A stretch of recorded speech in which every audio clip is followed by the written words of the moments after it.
cerai itu ibadah. Garis bawahi dulu. Garis bawahi. Cerai itu ibadah.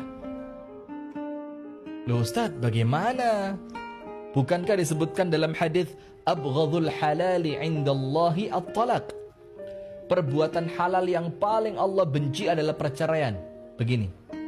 Hadis itu, hadis yang mengatakan perkara halal yang paling Allah benci adalah perceraian, itu disebutkan oleh sebagian ulama hadis derajatnya adalah hadis yang dhaif. Hadis yang lemah. Karena lucu. Mana mungkin Allah menghalalkan sesuatu tapi kemudian Allah membencinya. Padahal sesuatu yang halal itu tentu sesuatu yang dicintai oleh Allah. Nah, maka termasuk ketika kita ngomong perceraian, saya ulang sekali lagi, tolong diperhatikan dengan baik agar tidak menjadi kesalahpahaman. Cerai itu ibadah ketika memang perceraian itu mendekatkan kita kepada Allah.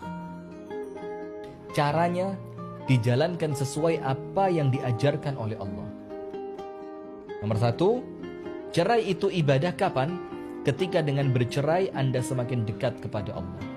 Yang kedua, ketika perceraian itu dijalankan sesuai aturan Allah. Sekarang saya mau tanya, mana mungkin Allah mensyariatkan sesuatu, kemudian ketika syariat itu kita lakukan tidak bernilai ibadah? Kan gak mungkin. Iya. Termasuk tolak atau cerai, ini syariatnya Allah. Adalah solusi terakhir untuk kemudian kita menyelesaikan masalah. Ini solusi terakhir untuk kita menyelesaikan masalah apa? Rumah tangga kita. Apa yang terjadi pemirsa yang dirahmati oleh Allah? Allah yang mengatur melalui Rasulullah SAW. Bahkan ada di antara istri Rasulullah yang Rasulullah menceraikannya bukan karena apapun, tapi ingin mencontohkan kepada kita bagaimana perceraian, apa syariatnya perceraian. Maka ketika perceraian itu dalam rangka taat kepada Allah, loh Ustaz, kok cerai dalam rangka taat kepada Allah? Lihat sekarang, ada nggak rumah tangga yang ketika dipertahankan malah semakin menjauhkan dia dari Allah? Ada.